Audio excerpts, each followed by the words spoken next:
Mobster-like activity in Reno, Nevada. Who tried to rub out Lincoln Fitzgerald, the owner of the Nevada Club? This unsuccessful ambush occurred in 1949, and we'll actually go to the location that it happened here shortly. But in the meantime, let's look at the life and times of one of the colorful characters that helped to establish the Reno gaming industry and its skyline. This is the story of Lincoln Fitzgerald.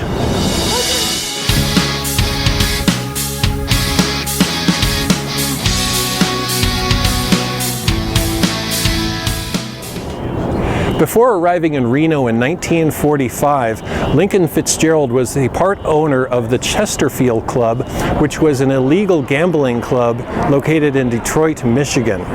We can imagine that he came to Reno in 1945 to try tending to a gambling business where it was actually legal. The Chesterfield Club operated for 21 years, from 1924 until 1943, and it was set up like an auto repair garage. Buses and taxis would pick up customers at predetermined points in Detroit, bring them to this pseudo garage.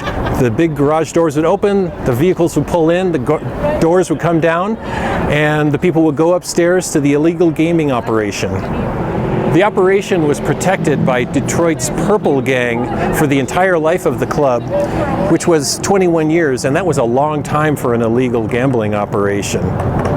The Purple Gang was the most notorious organized crime gang in Detroit in the 1920s and 1930s, and it controlled all of Detroit's underworld.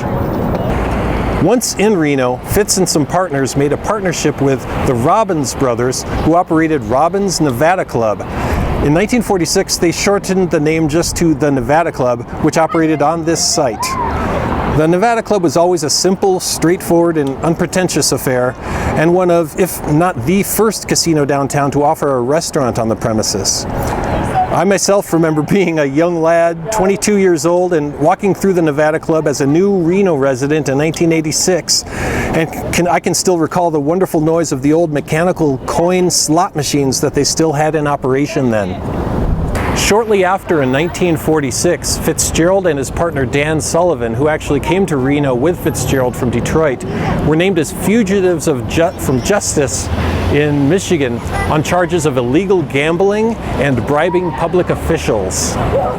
After some time spent in legal maneuvering to avoid it, in 1948 both men were extradited to Michigan to face the illegal gambling charge.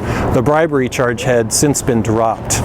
They were convicted, found guilty, and fined $52,000. In today's dollars, $52,000 is $650,000. So they paid the fine, and shortly thereafter returned to Reno to continue operating the Nevada Club. Dan Sullivan was the general manager, and Lincoln Fitzgerald was the casino manager. Dan Sullivan passed away in 1956, which left Fitzgerald as the sole owner of the Nevada Club. Just before midnight on November 18th, 1949, Lincoln Fitzgerald was getting ready to go down to the Nevada Club, and he opened the garage door right here at his residence at 123 Mark Twain Avenue here in Reno.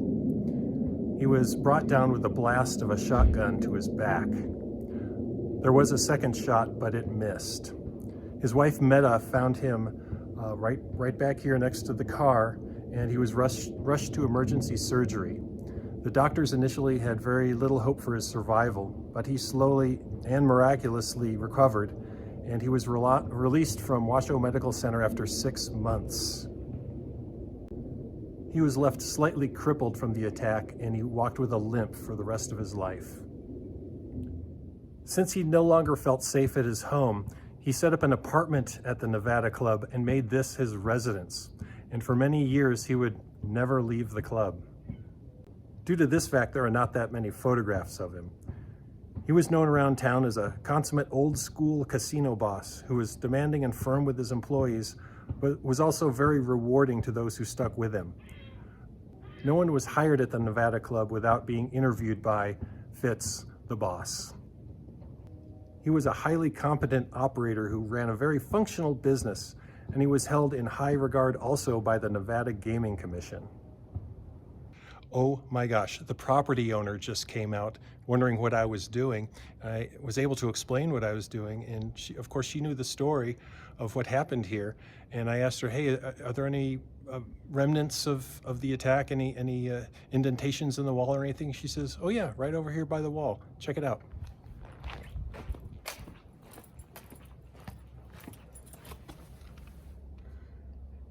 It's from the shotgun pellets.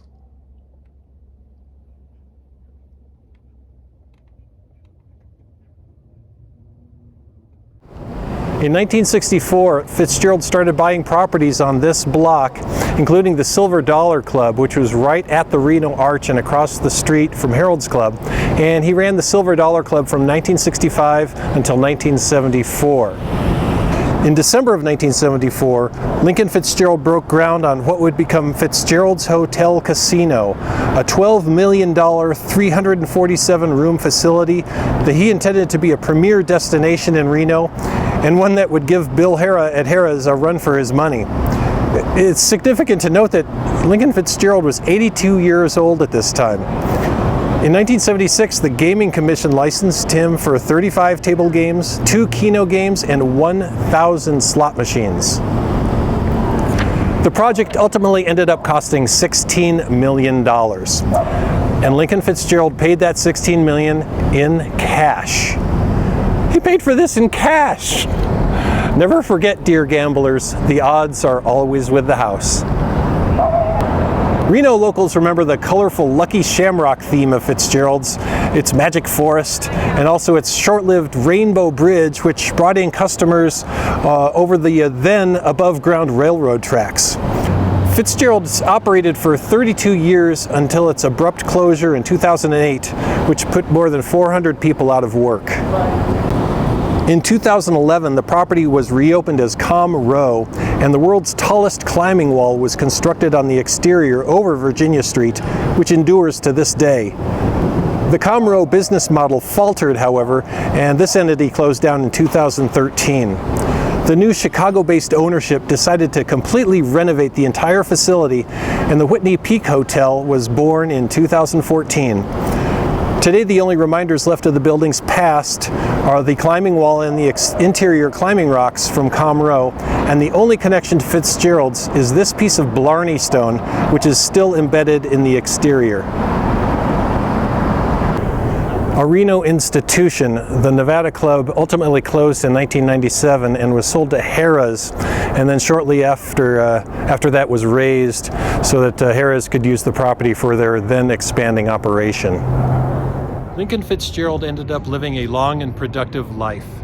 He passed away in 1981 at the age of 88, contrary to the wishes of those who wanted to see him gone much sooner. So who was responsible for that attempted hit in 1949? No one was ever arrested or brought to justice. But if we do the math, we can pretty much figure that Lincoln Fitzgerald had an old score to settle from his illegal gambling days in Detroit, and someone from the old then defunct Purple Gang came out to Reno to collect on an old debt. Lincoln and Meta Fitzgerald are both interred at the mausoleum at the Mountain View Cemetery here in Reno. All right, I hope you've enjoyed our story of Lincoln Fitzgerald, and now it's time for a pit stop. We're at Beefy's in Midtown Reno, and this is a delightful place to get a craft beer and a wonderful lunch or early dinner. So let's go inside and experience one of the last Valentine diners. Valentine diners were mail-order, prefabricated, complete diners built in Wichita, Kansas, and was founded by a gentleman named Arthur Valentine in the 1930s.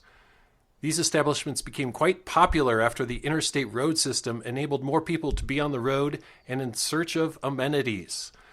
This particular unit is the only one I know of in northern Nevada, and was placed on this spot after a long train ride in 1947, which is just 2 years after Lincoln Fitzgerald arrived.